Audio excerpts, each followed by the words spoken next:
आगे बढ़ेंगे और खबर शामिल कर लेंगे लाहौर से। हमारे ब्यूरो चीफ लाहौर अजीम चौधरी की रिपोर्ट के मुताबिक जहां पर पंजाब असम्बली का इजलास मामूल की तरह आज भी लेट शुरू हुआ। पंजाब असम्बली का इजलास आज भी मामूल की तरह लेट शुरू हुआ। इजलास में PTI के अरकान की तरफ से स्पीकर सूबाई असम्बली से दरख्वास्त की गई कि PTI के पार्लिमानी लीडर हैं, इन्हें असम्बली में आने दिया जाए। वो असम्बली में आना चाहते हैं। उनकी तमाम केसेस में जमानत भी हो चुकी है, लेकिन पंजाब पुलिस इन्हें परेशान कर रही है।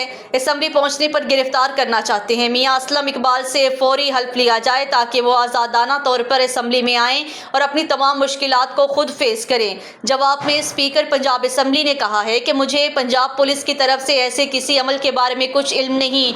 मैं मियां असलम इकबाल के केसेस के मुतालिक खुद पता कराऊंगा। अगर मैं अहमर के प्रोडक्शन ऑर्डर्स जारी करा सकता हूँ तो उनके मुतालिक भी करा सकता हूँ, लेकिन उन्होंने खुद भी कभी मेरे साथ कोई राब्ता नहीं किया।